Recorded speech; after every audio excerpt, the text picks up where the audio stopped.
అందరికీ నమస్కారం, శుభోదయం. Welcome to money master. వాళ్ళ 7th Jan వెన్స్డే ఇంటర్నేషనల్ మార్కెట్స్లో పర్ఫార్మెన్స్ ఏ విధంగా ఉంది, మేజర్గా మన మార్కెట్స్ మీద ఎలాంటి ఇంపాక్ట్ ఉండే అవకాశం ఉందన్న అంశాలని కూడా మనం మాట్లాడుకుందాం. యాజ్ ఆఫ్ నో ఏషియన్ మార్కెట్స్లో ట్రెండ్ కొద్దిగా మిక్స్డ్ టు నెగిటివ్ బయాస్ అయితే ఉంది. నిక్కీ ఆల్మోస్ట్ 0.5% మేర, హాంకాంగ్ 1% మేర, షాంఘై ఫ్లాట్గా ట్రేడ్ అవుతుంది. నిన్న ముగిసిన మన మార్కెట్స్ గురించి కూడా మాట్లాడేది. అమెరికన్ మార్కెట్స్లో నేను ఒక పాజిటివ్ ట్రెండ్ అయితే చూసాం. ఒక 0.5% నుంచి 1% వరకు లాభాలు నిన్న అమెరికన్ మార్కెట్స్లో అయితే కనిపించాయి. గోల్డ్ $4,485 దగ్గర, సిల్వర్ $80 మార్క్ని క్రాస్ చేసింది. చాలా స్ట్రాంగ్గా సిల్వర్ కూడా ట్రేడ్ అవుతుంది. కొద్దిగా ప్రెషర్స్ మెటల్స్లో చిన్నపాటి ప్రాఫిట్ బుకింగ్ అని చెప్పొచ్చు, కానీ బట్ సమ్హౌ స్ట్రెంగ్త్ అయితే చాలా స్ట్రాంగ్గా, ఇన్హెరిటెంట్గా స్ట్రెంగ్త్ చాలా గట్టిగా అనిపిస్తుంది. Trump says Venezuela to give up 250 million barrels of oil to US. Prediction market show rising odds. Trump seizes Panama Canal moves on Greenland. So ఇప్పుడు గ్రీన్లాండ్ మీద ఆయన కన్ను వేయవచ్చు అనేది కూడా ఒక ఇది. పనామా కెనాల్ తర్వాత సో ఇవన్నీ మళ్ళీ జియో పొలిటికల్ టెన్షన్స్ ఇలాగే ఇంకా కొనసాగుతూనే ఉన్నాయి మరికొద్ది కాలం పాటు. బ్రెంట్ మాత్రం $60 దగ్గరే స్థిరంగా ట్రేడ్ అవుతుంది. సో ఇది ఇంటర్నేషనల్ మార్కెట్స్ నుంచి అప్డేట్స్ పరంగా. ఎన్విడియా స్టాక్ దాదాపు $460 బిలియన్ మేర కోల్పోయి ఫ్రమ్ 5 trillion మార్కెట్ వాల్యూ కిందికి దిగి రావడం అయితే చూసాము. World's most valuable companies and shaky stock market footing as 2026 gets under వే. మెయిన్గా ఈ రికార్డ్స్ లెవెల్స్ని టచ్ చేసిన తర్వాత ఈ పాయింట్ ఆఫ్ టైంలో కొద్దిగా ఏఐ మీద అంటే ఇంతటి ఓవర్ వాల్యుయేషన్ ఇస్తున్నామా, ఇంతటి డామినెన్సీ ఉంటుందా, ఈ చిప్ మేకింగ్ ఈ ఫ్యూచర్లో ఎంత ఇది ఉంటుందా అన్న ఒక చిన్నపాటి భయాలు ఎన్విడియా లాంటి స్టాక్స్లో కొద్దిగా గట్టి ప్రాఫిట్ బుకింగ్ రావడానికి అయితే కారణమవుతున్నాయి. అదొక అప్డేట్గా మనం చూడాలి. నిన్న మన మార్కెట్స్ పాయింట్ ఆఫ్ వ్యూకి వస్తే కొద్దిగా మన మార్కెట్స్లో ప్రాఫిట్ బుకింగ్ సినారీ, ఎందుకంటే మేజర్గా మనకి ట్రిగ్గర్స్ ఏవి లేకపోవటం వల్ల మార్కెట్స్ కొద్దిగా అవైట్ చేస్తుంది. ఏదైనా న్యూస్ దొరుకుతుందా, ఏదైనా హోల్డ్ దొరుకుతుందా, మార్కెట్స్ అడుగులు పైకి వేసుకుని వెళ్దామని. కాకపోతే 26,200 లెవెల్స్ దగ్గర దాని కింద నిన్న నిఫ్టీ క్లోజ్ కావడం కూడా చూసాము. అండ్ హెచ్డిఎఫ్సి లాంటివి కూడా 200-day మూవింగ్ యావరేజ్ కింద క్లోజ్ అవ్వడం అనేది కొద్దిగా మనకి ఈ పాయింట్ ఆఫ్ టైంలో మార్కెట్స్లో కొద్దిగా ఆచితూచి అడుగులు వేయాలి అనే ఒక సంకేతంగా మనం ఈ పాయింట్ ఆఫ్ టైంలో చూడాలి. వరుసగా ఫారిన్ పోర్ట్ఫోలియో ఇన్వెస్టర్స్ నెట్ సెల్లర్స్గానే ఉన్నారు. నిన్న 107 కోట్ల రూపాయల మేర స్టాక్స్ సేల్ చేయగా, domestic institution investors 1750 crores worth of స్టాక్స్ని వాళ్ళు బై చేయడం చూశారు. ₹4 రోజుల నష్టాలకు బ్రేక్ పడి నిన్న ఒక 12% మేర అప్రిషియేట్ అయ్యి ₹90.18 దగ్గర క్లోజ్ కావడం చూసాం when compared with dollar. So as of now ఉన్న ట్రెండ్ని బట్టి చూస్తే కొద్దిగా మనకి ఈ గిఫ్ట్ నిఫ్టీ నెగిటివ్ స్టార్ట్ కోసం సిద్ధమవుతుంది. ఒక 70-80 పాయింట్ల మేర గిఫ్ట్ నిఫ్టీలో బలహీనత ఉన్న కారణంగా మన మార్కెట్స్ కూడా స్టార్టింగ్లో కొద్దిగా నెగిటివ్ కిక్ స్టార్ట్ అయ్యే ఛాన్సెస్ అయితే మనకి ఈ పాయింట్ ఆఫ్ టైంలో చూస్తున్నాం. సో ఇవి మనకు అండ్ స్పెసిఫిక్ స్టాక్స్ పరంగా, ఎందుకంటే బిజినెస్ అప్డేట్స్ ఇస్తున్న తరుణంలో Tata Motors, curve and Sierra 78% మేర మనకి ప్రొడక్షన్ కట్ అయినట్టు కంపెనీ చెప్పింది. మరి ఇప్పుడే స్టార్ట్ అయిన బాగా పేరు వచ్చిన మోడల్స్ ఇవి, మరి ఎందుకు ప్రొడక్షన్ డిక్లైన్ చేశారో చూడాలి. సఫారీ, హ్యారియర్ అండ్ సుమో 81% మేర ప్రొడక్షన్ పెంచినట్టు కంపెనీ వెల్లడించింది. లోదా డెవలపర్స్లో ప్రీ సేల్స్ 25% మేర పెరిగాయని చెప్పి, టైటాన్ డొమెస్టిక్ సేల్స్ ఒక 38% మేర పెరిగినట్టు వెల్లడించింది. 54 స్టోర్స్ని ఇండియాలో లాంచ్ చేసి దాదాపు 3,400 స్టోర్స్ని టైటాన్ ప్రస్తుతం ఉంది. సెన్కో గోల్డ్ రెవెన్యూ 51% మేర పెరిగింది. 4 కొత్త ఫ్రాంచైజీ షోరూమ్స్ని Q3లో లాంచ్ చేసిన వెల్లడించింది.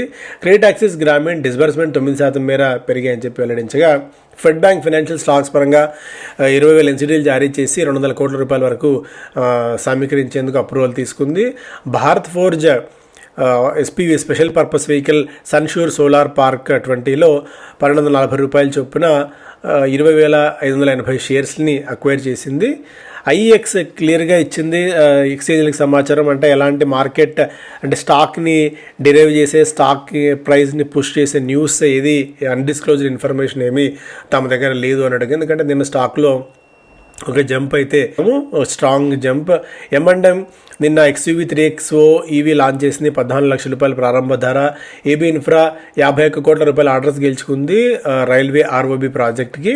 ఇవి JD cables 244 crores worth of orders గెలుచుకున్నట్టు సివిల్ అండ్ ఎలక్ట్రికల్ వర్క్స్ సంబంధించి ఒక న్యూస్ ఇచ్చింది. సో ఇది దీని పరంగా. అండ్ మిగిలిన స్టాక్స్ పరంగా కూడా ఏమైనా చూద్దాం యాక్టివిటీ ఉందేమో. టైటాన్ కన్జ్యూమర్ బిజినెస్ 40% మేర పెరిగినట్టు ఇయర్ ఆన్ ఇయర్ వాళ్ళ డిసెంబర్ క్వార్టర్ అప్డేట్లో ఇచ్చింది. టాటా స్టీల్, జేఎస్డబ్ల్యూ స్టీల్ ఇవన్నిటి కూడా competition commission of India watchdog steel కంపెనీలన్నీ మూకుమ్మడిగా కుమ్మక్కయ్యి ధరలను ఇన్ఫ్లేట్ చేస్తున్నాయి, ధరలను పెంచుతున్నాయని చెప్పి కాంపిటీషన్ కమిషన్ ఆఫ్ ఇండియా ఒక ఆసక్తికరమైన ఇది చేసింది. సో చూడాలి, యాంటీ ట్రస్ట్ లాని బ్రీచ్ చేసాయి, ఇవన్నీ కూడా కెల్లుడయ్యాయి అని చెప్పి. బట్ ఏ మేరకు వీళ్ళ మీద హెఫ్టీ ఫైన్స్ ఉంటాయో చూడాలి. Biocon says its arm Biocon Biologicals will introduce 3 new oncology biosimilars. Cancer portfolio మరింతగా స్ట్రెంత్ చేయడానికి కంపెనీ ప్రయత్నాలు అయితే చేస్తుంది. లోదా ఆల్రెడీ మనం మాట్లాడుకున్నాం. పిడిలైట్ అండ్ ఇవన్నీ కూడా ఆల్రెడీ మనం డిస్కస్ చేసిన అంశాలే. ఎకనామిక్ టైమ్స్ ఫస్ట్ పేజ్లో TPG closing in on IIFL cap stake, plans to acquire 30-40% in Nirmal Jain flagship and trigger open offer due diligence on going. TPG company ప్రముఖ ప్రైవేట్ ఈక్విటీ కంపెనీ నిర్మల్ జైన్కి చెందిన financial services company IIFL సర్వీస్లో వాటా కొనుగోలు చేసి single largest share హోల్డర్గా అవతరించేందుకు ప్రయత్నాలు చేస్తుందన్న వార్త కూడా ఇక్కడ మనం చూస్తున్నాము.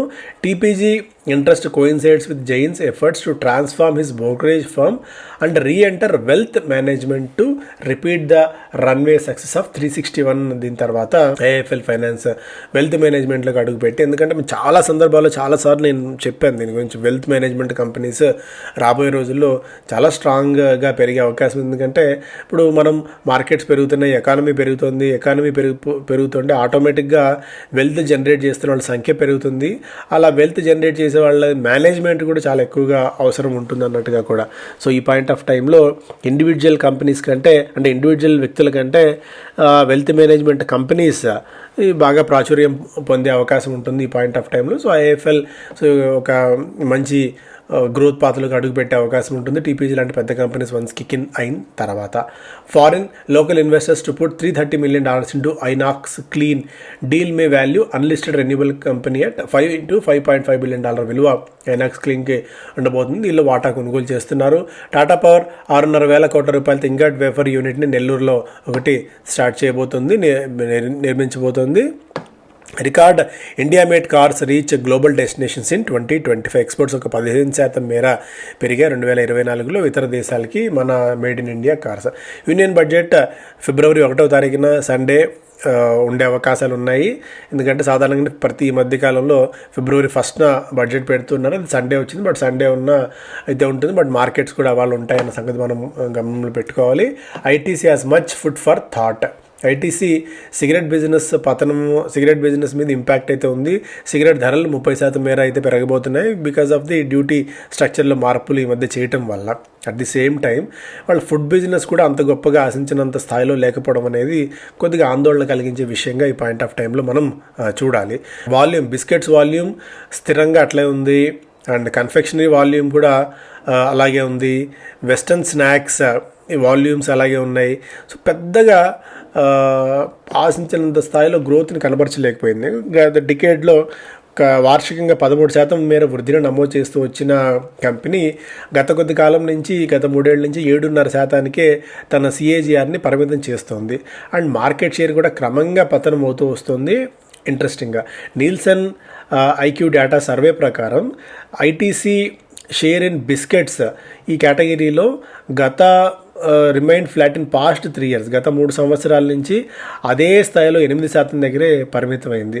అలాగే వెస్టర్న్ స్నాక్స్ అంటే చిప్స్ కానీ నాచోస్ కానీ ఇలా వీటి షేర్ మనం చూస్తే 13 నుంచి 11%కి పతనమైంది గత 2 ఏళ్ల కాలంలో. అలాగే కన్ఫెక్షనరీ విషయంలో కూడా తన 4% మార్కెట్ ఇది వాల్యూ పరంగా అది 3% పరిమితమైంది. అండ్ బీ న్యాచురల్ ఏదైతే జ్యూస్ ఉందో ఆ జ్యూస్ సెగ్మెంట్లో 5.4% ఉన్న వాల్యూ కాస్త ఇప్పుడు 3.3%కే పరిమితమైంది. ఇలా ఈ సెగ్మెంట్ అన్నిట్లో కూడా, అంటే యూ నేమ్ ఇట్, అన్ని వీటిలో కూడా కంపెనీ ఫుడ్ బిజినెస్లో మెల్లిమెల్లిగా తమ పట్టును కోల్పోతుంది. బికాజ్ రైవలరీ అనుకోవచ్చు, కాంపిటీషన్ అనుకోవచ్చు, కొత్త ప్రోడక్ట్స్ వీళ్ళు లాంచ్ చేయలేకపోవడం అనుకోవచ్చు. ఇప్పుడు సన్ఫీస్ట్ ఒకటి కానీ, బింగో కానీ, ఇవన్నీ కూడా మంచి దీన్ని ఐటీసీని పైకి తీసుకెళ్లేందుకు ఆ స్కోప్ అయితే మార్కెట్కి, అనలిస్ట్ కమ్యూనిటీకి నమ్మకం తగ్గిపోతుంది. ఈ పాయింట్ ఆఫ్ టైంలో అంటే అటువైపు సిగరెట్ బిజినెస్ నుంచి ఎఫెక్ట్ ఉంది, ఇటువైపు ఫుడ్ బిజినెస్ నుంచి ఎఫెక్ట్ ఉంది. ఎక్కడో చోట ఈ పాయింట్ ఆఫ్ టైంలో ఐటీసీ కనుక ముందుకు రాకపోతే చాలా ఇబ్బందికర పరిణామం స్టాక్ మీద ఉండే ఛాన్సెస్ ఉన్నాయి. మెజారిటీ ఆఫ్ ద కంపెనీస్ అని కూడా కొద్దిగా హోల్డ్ టు నెగిటివ్ మోడ్లోనే ఐటీసీని యాజ్ ఆఫ్ నో అయితే చూస్తున్నాయి. టైటాన్ రెవెన్యూ 40% మేర పెరిగింది. గోల్డ్ ధరలు పెరిగిన తరుణంలో వోడాఫోన్ ఐడియా దాదాపు 35 లక్షల మంది యూజర్స్ని కోల్పోయింది. Q3లో స్నాపింగ్ 9-month ట్రెండ్. ఒకటి churn may help Jio Airtel report robust additions. Jio seen topping 500 million users. Again కూడా 50 కోట్ల యూజర్స్ని జియో తెచ్చుకుంది. అండ్ వోడాఫోన్ నుంచి ఐడియా వెళ్ళిపోతుంటే ఆటోమేటిక్గా అది జియో కానీ ఎయిర్టెల్ కానీ పరోక్షంగా లాభం చేకూరవచ్చు. 94,000 కోట్ల రూపాయలు ఒక్క రోజున ఆవిరైపోయింది రిలయన్స్ మార్కెట్ వాల్యూ. బ్లూంబర్గ్ ఇచ్చిన ఒక వార్త, మనకి రష్యా నుంచి 3 కంటైనర్స్లో ఇది వస్తుంది, 3 వెజల్స్లో క్రూడ్ వస్తుంది జామ్నగర్ పోర్టుకని. బట్ శాంక్షన్స్ ఉన్న తరుణంలో ఎలా వస్తాయన్న ఒక అనుమానాలు. సో కంపెనీ క్లారిఫికేషన్ ఇచ్చినా కూడా అదేం పెద్ద వర్కౌట్ అయితే కాలేదు. 6 నెలల్లో ఎప్పుడు లేని విధంగా భారీ పతనాన్ని అయితే నిన్న చూసాము. వాల్యుయేషన్ కన్సర్న్స్ గట్టిగా ఉన్నాయి. 50% మీరు ఇప్పటికీ పీక్ నుంచి స్టాక్లో అయితే వీక్నెస్ మనకు కనిపించింది. Stock likely to correct as growth rate is expected to top out. Growth rate 20% దగ్గర అయిపోయింది. ఎక్కడెక్కడ స్టోర్స్ అన్నీ ఉన్నాయో ఆ స్టోర్స్ దగ్గర దాదాపుగా majority of the store expansions చేసేసారు. పెద్దగా ఇంకా కంపెనీ పర్ఫామ్ చేసే స్కోప్ తగ్గిపోతుంది. సో ఈ చర్నింగ్ కానీ లేకుంటే 25% ఏదైతే గ్రోత్ అనుకున్నారో ఇక్కడ ఆగిపోయే అవకాశం ఉంది. సో ఏదో ఒకటి అద్భుతం జరగకపోతే తప్ప దీన్ని ఈ ప్రైజ్ లెవెల్స్ దగ్గర 90 times PE దగ్గర ట్రేడ్ అవుతున్న ఈ స్టాక్ నిలబడడం అయితే కష్టం అనేది majority of the research agencies అని కూడా చెప్తున్న పాయింట్ ఆఫ్ టైంలో sell rating and sell recommendation ఉంది. ట్రెండ్కి as of no valuation support చేయని ఈ తరుణంలో. Sales by volume soar at Ashok Leyland may rise further in March quarter. Ashok Leyland volumes అయితే పెరుగుతున్నాయి. మార్చ్ క్వార్టర్ చాలా స్ట్రాంగ్గా ఉంది. GST బూస్ట్ ఒకటి, కెపాసిటీ ర్యాంపప్ వెళ్ళి చేయడం, ఎక్స్పోర్ట్స్ పెరగటం అశోక్ లేలాండ్కి పరోక్షంగా కలిసి వస్తున్న అంశం. IRFC మహారత్న స్టేటస్ పొందేందుకు సిద్ధమవుతోంది. రైల్వే బోర్డు రికమెండ్ చేసింది కేంద్ర ప్రభుత్వానికి. ఒకవేళ మహారత్న స్టేటస్ కనుక వచ్చినట్టయితే బోర్డుకి అటానమీ వస్తుంది, మరింత స్ట్రెంత్ వస్తుంది, రుణాలు పొందేందుకు ఈజీ అవుతుంది, అండ్ మార్జిన్స్ కూడా పెరిగే ఛాన్సెస్ ఉన్నాయి. సో IRFCకి ఇదొక పాజిటివ్ అంశంగా చూడాలి. ఇక మెంటార్షిప్ కార్యక్రమం అనేది మనకి జనవరి 19వ తారీఖు నుంచి ప్రారంభం కాబోతోంది. ప్రొఫెషనల్ ట్రేడర్ కావాలి, సక్సెస్ఫుల్ ఇన్వెస్టర్ కావాలనుకునే ప్రతి ఒక్కరికి ఉపయోగపడే ప్రోగ్రామ్ ఇది. ఇండోర్ ట్రేడర్స్కి మాత్రమే పూర్తిగా ట్రేడర్స్కి ఉండేది. ఇప్పుడు కొద్దిగా ఫండమెంటల్స్కి సంబంధించిన సబ్జెక్ట్స్ కూడా ఆర్పి గారు ఇందులో ఇంక్లూడ్ చేయబోతున్నారు. సో లాంగ్ టర్మ్ ఇన్వెస్టర్స్ తమ ఫండమెంటల్స్తో పాటు చార్ట్స్ని ఎట్లా రీడ్ చేసుకుని స్టాక్ ప్రైస్ని ఎట్లా ప్రొటెక్ట్ చేసుకోవాలి, అంటే స్టాక్ ప్రైస్ పతనం అవుతున్న తరుణంలో ఎక్కడ యాడ్ చేసుకోవాలి, ఎగ్జిట్ అవ్వాలన్న అంశాలు కూడా మీరు యాజ్ అన్ ఇన్వెస్టర్ కూడా మీరు నేర్చుకోవచ్చు. మెంటార్షిప్ కార్యక్రమంలో 4 months పాటు ప్రోగ్రామ్ ఉంటుంది. ఆ తర్వాత కూడా ఆర్పి గారు సపోర్ట్ ఎప్పటికీ ఉంటుంది. మీకు ఎప్పుడు ఫోన్ చేసినా కూడా అందుబాటులో ఉంటారు. బిజినెస్ ఛానల్ ఫస్ట్ పేలో leading steel makers colluded to fix prices finds anti trust probe. Already మనం మాట్లాడుకున్నాం. Rural India pulls ahead of cities in 25 car సేల్స్లో రూరల్ ఇండియా ఈసారి బాగా పర్ఫామ్ చేసింది. SBI life all time hit చేసి 46% మేర పెరిగింది ఇయర్లో. IEX నిన్న 10% మేర, తంగమైల్ 4% మేర పెరగటం అయితే చూసాం. HDFC బ్యాంక్ షేర్ 4% మేర పతనమైంది 2 రోజుల్లోనే. 200 మూవింగ్ యావరేజ్ కింద as of now HDFC bank ఇంట్రెస్టింగ్గా ట్రేడ్ అవుతోంది. అండ్ అదాని 1,000 కోట్ల రూపాయల బాండ్స్ కేవలం 45 నిమిషాల్లో అమ్ముడైపోయాయి. ఫస్ట్ 500 crores ఏదైతే బేస్ పెట్టుకున్నారో అది 10 నిమిషాల్లోనే సబ్స్క్రిప్షన్ పూర్తయినట్టు కంపెనీ వెల్లడించింది. సో దీన్ని బట్టి అదాని ఎంటర్ప్రైజ్ మీద ఎంతటి నమ్మకం జనాల్లో ఉంది. 8.5% పైగా 8.9% ఎఫెక్టివ్ ఈల్డ్ వీళ్ళు ఇస్తున్నారు అదాని ఎంటర్ప్రైజ్ ఈ బాండ్స్ అమ్మిక నేపథ్యంలో. ఇవి ప్రధానమైన వార్తలు. Thank you so much.